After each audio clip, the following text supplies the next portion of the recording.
May dalawang larawan sa ibaba. Alin dito ang nagpapakita ng pagpapakatao?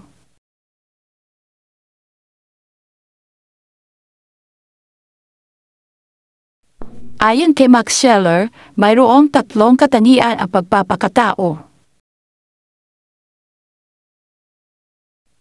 Una, may kamalayan sa sarili. Ang bawat tao ay may kakayahang magnilay sa kanyang sarili. Alam niya kung ano ang alam niya at ang hindi. May pagtanggap siya sa kung ano ang nais niyang gawin kung ang ayaw niyang gawin. Alam niya ang kanyang talento at hilig at alam din niya ang mga bagay na napilitan lamang siyang gawin.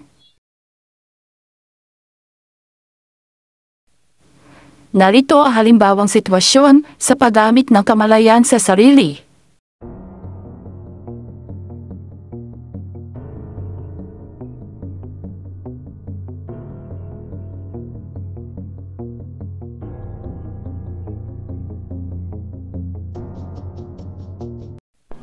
Sunod ang may kakayahang kumuha ng buo o esensya ng umiiral. May kakayahan ng bawat tao na bigyan ng kahulugan ng kanyang nakikita o nararanasan. Nakakadalawa siya ng kontusyon mula sa mga pangyayari sa paligid. Nakikita rin niyang esensya o halaga ng bawat bagay at ang layunin na pag-iral ito. Naunawaan din niya ang kaugnayan ng bawat isa dahil dito ay napapahalagahan niya ito at nakagamit sa mga gawain na kapaki-pakinabang. Narito ang halimbawang sitwasyon. Basahin.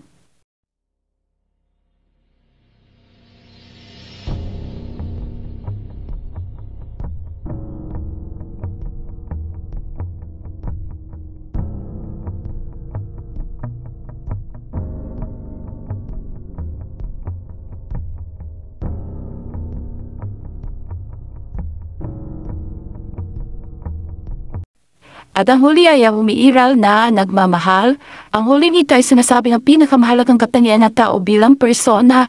May katayahan ng tao na magmahal dahil ang puso niya ay nakalaang magmahal. Dahil sa pamamahal na ito, nakikita ng tao ang taglay na halaga ng tao, bagay at Diyos. Kadalasan ang pamamahal na ito ang dahilan ng pabibigay na nagmamahal ng kanilang sarili sa kanyang minamahal nang walang hinihintay na kapalit. Narito naman ang halimbawa ng umiiral na nagmamahal.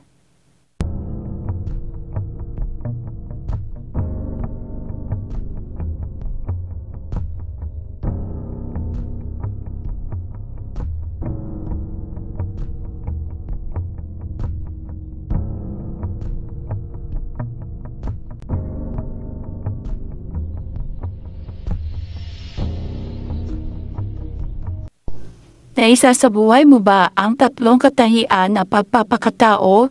Balikan ang iyong pang-araw-araw na karanasan at tukuyin ang mga panahon na isa sa buhay mo ang mga katangian ito.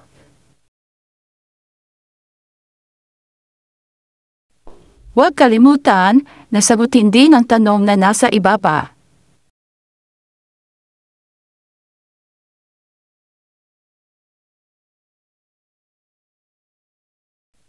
Ngayon alam mo na kung bakit mahalaga ang pagpapaunlad na pagkatao. Sumulat ang 5 aksyon na iyong gagawin para sa linggong ito na makapagpapatibay ng iyong nasimulang pagpapaunlad ng sarili na nakatuon sa pagmamalasakit sa kapwa.